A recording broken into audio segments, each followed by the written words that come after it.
जब मराठाओं को पता चला कि औरंगजेब ने छत्रपति संभाजी महाराज को मारने से पहले 40 दिनों तक उन्हें तड़पाया था, औरंग की इस अमानवीय हरकत ने मराठों के दिलों में आग लगा दी। इसके बाद मराठा क्षेत्र के सभी राजाओं के आंतरिक मतभेद गायब हो गए और केवल एक ही लक्ष्य बचा, औरंगजेब और मुगलों का विनाश। इधर रायगढ़ किले में इस कठिन समय के दौरान भी संभाजी के मृत्यु के अगले दिन ही 12 मार्च 1689 को रानी येसुबाई ने राजा राम महाराज का राज्याभिषेक करने का निर्णय लिया और अपने सभी मुख्य अधिकारियों को इकट्ठा करके सभी धार्मिक अनुष्ठानों के बाद राजा राम का छत्रपति के रूप में राज्याभिषेक कराया। ऐसा करके उन्होंने मुगलों को एक कड़ा संदेश दिया कि मराठा साम्राज्य अभी भी मजबूत है और लड़ाई लड़ने में सक्षम है, उनका छत्रपति अभी भी जिंदा है। इधर औरंगजेब को जैसे ही यह खबर मिली, उसने अपने जनरल जुल्फिकार खान को मराठा राजाराम को पकड़ने का आदेश दिया। राजधानी किला रायगढ़ को जीतने के लक्ष्य से जुल्फिकार खान 15,000 से अधिक की मुगल सेना लेकर निकल पड़ा। इधर राज्य अभिषेक के लिए मराठों का पूरा शक्ति आधार रायगढ़ में एकत्र था। जैसे ही सबको आक्रमण की खबर मिली, तो रानी येसुबाई ने तुरंत सबको सुझाव दिया, यदि मुगलों ने हमला किया और हमारी सारी शक्ति अधिकार एक साथ पकड़ी गई, तो यह हमारे भविष्य के लिए घातक साबित हो सकता है। आप सब जल्द ही यहां से निकल जाएं। लेकिन तभी संताजी ने कहा, महारानी, आप सब और हमारे राजा का क्या? नहीं, हम लोग अपने महाराज को अकेले नहीं छोड़ सकते। फिर महारानी येसुबाई ने कहा, मैं किसी तरह राजा राम महाराज को यहां से बाहर निकलवा दूंगी। आप लोग बस जल्द निकल जाएं, ये रानी आदेश है। रानी येसुबाई ने सुझाव दिया कि राजा राम महाराज को अलग अलग गढ़ों से लड़ते हुए बाहर निकलना चाहिए। फिर उनको अंत में जिंजी में जाकर सुरक्षित रहना होगा, क्योंकि जिंजी का किला एक अभेद किला था। येसुबाई की सलाह अनुसार राजा राम महाराज यशाजी कांक और रामचंद्र पंथ अमात्य के सुरक्षा घेरे की बदौलत भेष बदलकर रायगढ़ से भाग निकले। इधर संताजी गुस्से से लाल होकर बोले, उस सुअर के बच्चे ने हमारे महाराज के टुकड़े टुकड़े कर दिए और हम लोग कुछ नहीं कर रहे हैं। इतिहास हम पर थूकेगा। फिर धनाजी ने कहा, आप और आपका कुल महान है संताजी। मैं आपको शीश झुकाता हूं। आपके पिता मलहौजी भी वीर गति को प्राप्त हो गए संगमेश्वर के युद्ध में, लेकिन आप उनको भूलकर सिर्फ अपने महाराज और अपने मराठा के लिए सोच रहे हैं। अब आप जो बोलोगे वही होगा। फिर क्या होना था? अब ऐसी आग लगने वाली थी कि औरंगजेब की नींद उड़ने वाली थी। औरंगजेब बाहर निकलकर देखता है कि मराठा के दो बब्बर शेर संताजी और धनाजी और उनके साथी पागलों की तरह मुगलों को काट रहे हैं। उस रात गोरिल्ला युद्ध के उस्ताद मराठों ने सिर्फ 2,000 योद्धाओं के साथ औरंगजेब की विशाल मुगल सेना पर हमला कर दिया। संताजी और उनके मराठों ने उग्र शेरों की तरह हमला किया और मुगलों को बेरहमी से मार डाला। हमले के दौरान मुगल सैनिक डर के मारे चिल्लाने लगे। गुस्से में आकर औरंगजेब अपनी तलवार निकालता है और मराठा सैनिकों को मारने लगता है। तभी अचानक उसके सामने संताजी खड़े दिखते हैं, बिल्कुल गुस्से में लाल। संताजी का चेहरा मुगलों के खून से लथपथ था। उस समय औरंग भी गुस्से में था। दोनों एक दूसरे की तरफ युद्ध करने के लिए बढ़ते हैं। संताजी के एक तलवार की वार से ही औरंग वही गिर जाता है। जैसे ही संताजी उसको मारने वाले होते हैं, अचानक मुगल सैनिकों की ढेर संताजी को उलझा देती है। मौके का फायदा उठाकर औरंगजेब अपनी जान बचाकर भाग जाता है। मराठों ने एक के बाद एक मुगल लाशों का ढेर लगा दिया। मराठों ने औरंगजेब के सारे निजी तंबू में भी आग लगा दी। उस दिन उसके साम्राज्य का गौरव चकनाचूर हो गया और उसे हमेशा के लिए कायर करार दे दिया गया। एक प्रतीकात्मक जीत के रूप में मराठों ने औरंगजेब के तंबू से 2 सोने के शिखर उठाए और उन्हें सिंहागढ़ किले के ऊपर रख दिया। अगली सुबह जब औरंगजेब ने युद्ध के मैदान को मुगल लाशों से अटा पड़ा देखा, तो वह अविश्वास में बुदबुदाया, या अल्लाह, ये मराठे किस मिट्टी के बने हैं? वे ना थकते हैं, ना झुकते हैं, ना पीछे हटते हैं। क्या हम उन्हें नष्ट करने की कोशिश करते हुए कहीं खुद ही तो नष्ट ना हो जाएं? औरंगजेब इस अपमान से कभी उभर नहीं पाया। इधर मुगल कमांडर जुल्फिकार खान ने रायगढ़ किले पर कब्जा कर लिया, लेकिन राजाराम वहां से तब तक तो निकल चुके थे। लेकिन मुगलों ने संभाजी राज्य की 2 माताओं, उनकी पत्नी येसुबाई और दादी छत्रपति शिवाजी महाराज की पत्नी सकबबाई के साथ उनके पुत्र शाहू जी को बंदी बना लिया। जुल्फिकार खान तुरंत सभी कैदी को औरंगजेब के पास ले गया। जैसे ही यह खबर संताजी को मिली, उन्होंने रायगढ़ किले पर हमला कर दिया। मराठों ने जुल्फिकार खान की सेना को काटकर रायगढ़ किले पर भी कत्लेआम मचा दिया और मुगलों का बेशकीमती खजाना, घोड़े और 5 हाथी अपने साथ पकड़कर पन्हाला लेकर आए। इस तरह कई गोरिल्ला युद्ध ने मुगल सेना का मनोबल तोड़कर रख दिया, क्योंकि मराठों को जब भी मौका मिलता वह मुगल सेना को चीर के रख देते। अब बारी मुकर्रम खान की थी, जिसने छत्रपति संभाजी महाराज को छल और धोखे से कैद किया था। औरंगजेब ने 50,000 रुपये इनाम देते हुए मुकर्रम खान को महाराष्ट्र के कोल्हापुर और कोकण प्रांत का सूबेदार नियुक्त कर दिया था। संताजी और उनके मराठों ने यह प्रण लिया कि चाहे कुछ भी हो जाए, पर उस मुकर्रम खान को जिंदा नहीं छोड़ना है। दूसरी ओर हमारे महाराज राजाराम प्रतापगढ़ से अब वे सज्जनगढ़, सतारा, वसंतगढ़ होते हुए पन्हाला किले तक पहुंचे। अब उन्हें यहां से रानी येसुबाई के कहे अनुसार झिंझी निकलना था। लेकिन औरंगजेब भी राजाराम को पकड़ने पर तुला हुआ था। चतुर औरंगजेब जानता था कि नव राज्य अभिषेक करने वाला राजा राम जान बचाने के लिए झिंझी ही जाएगा। उसने झिंझी जाने वाले सभी मार्गों पर कड़ी निगरानी रखने का आदेश दिया। उसने यह सुनिश्चित करने के लिए गोवा के पुर्तगाली वायसराय की मदद भी ली थी कि राजा राम समुद्र का मार्ग का उपयोग न कर पाए। इधर मराठा में आप कहे तो महाराज इन मुगलों को इसी पन्हाला में दफन कर दें। नहीं संताजी, हमारा कर्तव्य यह है कि महाराज को सुरक्षित झिंझी तक पहुंचाना होगा, क्योंकि फिलहाल रानी येसुबाई और शाहू जी मुगल के कब्जों में हैं। यह लक्ष्य बनाकर चलो, देर से ही सही, पर मुगल साम्राज्य का अंत हमारे ही हाथों होगा। पन्हाला पर मुगलों के आक्रमण की खबर मिलते ही राजा राम और उनके सहयोगी मराठा व्यापारियों के वेश में किले से भाग निकले।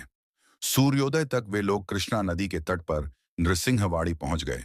उन्होंने कृष्णा नदी पार की और दक्षिण की जाने के बजाय पूर्व के दक्कन की ओर जाने वाले रास्ते पर चल पड़े। क्योंकि मुगलों को बेवकूफ बनाना था, उन लोगों ने झिंझी जाने के लिए एक बार घूमकर फिर कृष्णा नदी पार करने की योजना बनाई। उन्होंने घुमावदार रास्ते का इस्तेमाल किया। महाराज की शिमोगा यात्रा गोकक सवा दटी नवलगुंड, अनेगरी लक्ष्मी शवर हावेरी और हिरे केरूर से होकर गुजरी। शिमोगा पहुंचने से पहले लक्ष्मेश्वर परगना से गुजरते समय वहां के मुगल अधिकारियों को उनकी यात्रा की भनक लग गई और वे अपनी सेना के साथ उनके दल का पीछा करने लगे।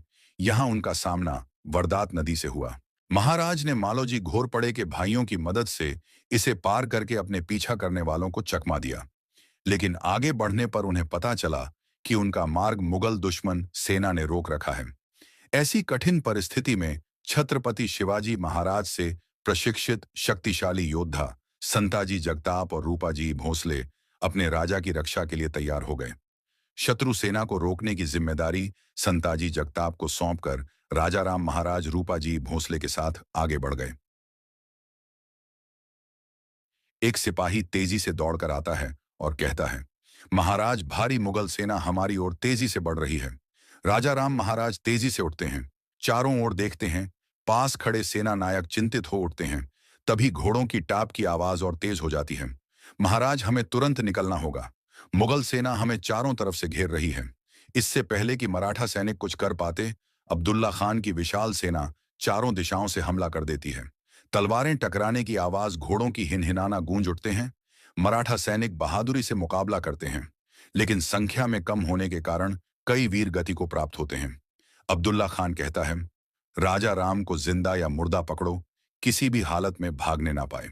मराठा योद्धा अंतिम सांस तक लड़ते हैं और आखिरकार अब्दुल्ला खान की सेना सभी मराठा सेना को बंदी बना लेता है और फिर उन्हें बीजापुर किले में ले जाया जाता है। आखिरकार मराठाओं का राजा राजाराम हमारे कब्जे में है। औरंगजेब को संदेश भेजो कि मराठों का खेल खत्म। एक मुगल सैनिक कहता है, हुजूर पहले पहचान की पुष्टि कर ले। अब्दुल्ला खान, क्या मतलब? राजाराम हमारे सामने खड़ा है। सैनिक बंदियों को जबरन घसीटकर सामने लाते हैं, लेकिन उनमें से कोई भी राजाराम नहीं होता। अब्दुल्ला खान का चेहरा अचानक गंभीर हो जाता है। धोखा, यह कैसे हो सकता है? तभी एक घायल मराठा सैनिक हंसता है। उसकी आंखों में चमक और चेहरे पर वीरता झलकती है। राजाराम महाराज, तेरे हाथ कभी नहीं आएंगे। मराठा साम्राज्य को खत्म करने का सपना मत देख। अब्दुल्ला खान गुस्से में कहता है, राजाराम, इस बार तो तू मेरे हाथों से बच गया, लेकिन बहुत जल्द मैं तुझे तेरे बाबा साहेब और भाई के पास भेजूंगा। मराठाओं ने एक बार फिर मुगलों को चकमा दे दिया था। अब्दुल्ला खान के घमंड को करारी शिकस्त मिली, लेकिन मुगलों का कहर अभी खत्म नहीं हुआ था। अब्दुल्ला खान ने उन सभी सड़कों पर अपने जासूस तैनात कर दिए थे जिनसे राजा और उनके लोग यात्रा करने वाले थे। राजा राम महाराज और उनके लोग मुगल जासूसों से बचने के लिए आगे की यात्रा में घोड़ों का उपयोग करना छोड़ दिया। इसलिए वे सामान्य यात्री, तपस्वी, संत, व्यापारी, भिखारी आदि बनकर आगे बढ़ते रहे। वे मुगल चौकियों से बचने में कामयाब रहे और मुगलों को चकमा देकर 300 किलोमीटर दूर बेंगलुरु पहुंच गए। वहां पहुंचते ही बेंगलोर में एक और घटना घटी जिसने मराठों के लिए खतरा खड़ा कर दिया। वहां का एक सहयोगी राजा राम महाराज के पैर धो रहा था और कुछ स्थानीय लोगों ने यह देखा। अब उस क्षेत्र में यह खबर फैल गई कि एक महत्वपूर्ण और उच्च पदस्थ मराठा आया है। देखते देखते यह खबर जंगल में भीषण आग की तरह फैल गई और स्थानीय मुगल थानेदार तक पहुंच गई। यह बात वहां पर स्थित खंडो बल्लाल को पता चल गया। उसने मराठों को सतर्क कर दिया।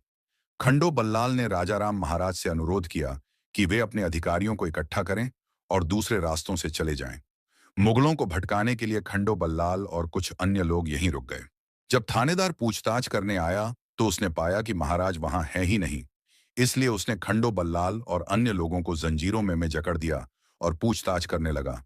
हुजूर, अगर राजा राम यहां होता तो मैं खुद आप सबको सूचित कर देता। तुम्हें क्या पागल कुत्ते ने काटा है जो तू अपने राजा को अफसाएगा? बल्लाल ने कहा, राजा राम का परिवार मेरा भी दुश्मन है। उसके भाई शंभू राजे ने मेरे पिता बालाजी आवाजी को हाथी के पैरों से कुचलवा दिया था। मुझे भी उससे बदला लेना है। किसी तरह मुगलों की नजरों से बच बचाकर राजा राम महाराज और अन्य लोग घोड़े पर सवार होकर तकरीबन 35 दिन का सफर करते हुए आखिरकार झिंझी में प्रवेश कर गए। अब महाराज और उनके आदमियों के सामने एक और बाधा खड़ी थी। उनकी अपनी सौतेली बहन अंबिका, अंबिकाबाई संभाजी की सगी बहन थी और राजा राम महाराज की सौतेली बहन। जब उन्हें राजा राम महाराज की किले का उपयोग करने की योजना के बारे में पता चला तो उन्होंने उनका विरोध करने का फैसला किया और युद्ध की तैयारी शुरू कर दी।